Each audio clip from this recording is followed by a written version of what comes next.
Abraham Lincoln wanted Robert E. Lee to command the Union Army. Instead, Robert E. Lee chose Virginia. That decision would change American history. Born in Virginia in 1807, Lee graduated second in his class at West Point and became one of the most respected officers in the United States Army. He served with distinction during the Mexican-American War, where General Winfield Scott called him one of the finest soldiers he had ever seen. By 1861, many believed Robert E. Lee was the most capable officer in America. As the nation moved toward civil war, President Lincoln and his advisors wanted Lee to command the Union Army. But Lee faced an impossible choice. Although he opposed secession and hoped that the Union could be preserved, Virginia was his home. His family lived there. His ancestors were buried there. His loyalty to his state outweighed his loyalty to the federal government. Lee resigned his commission in the United States Army.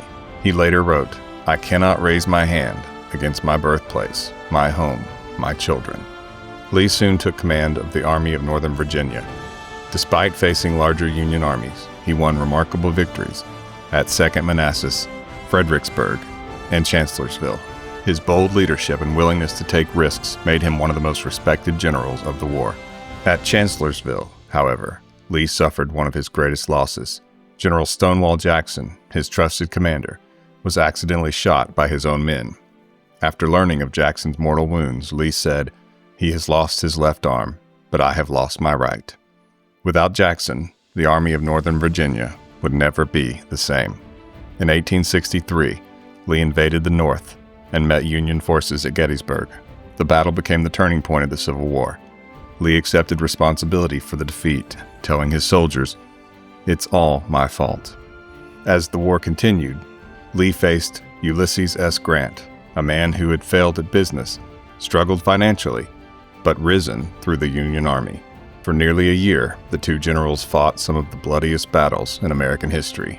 Finally, on April 9, 1865, Robert E. Lee surrendered to Grant at Appomattox Courthouse. The war was over. After the conflict, Lee encouraged reconciliation and urged Southerners to rebuild the nation rather than continue the bitterness of war. Today, Robert E. Lee remains one of the most studied, admired, debated, and controversial figures in American history. But one fact still surprises many people. Before he became the South's most famous general, Robert E. Lee was nearly the man who led the Union Army. Robert E. Lee remains a true Civil War legend.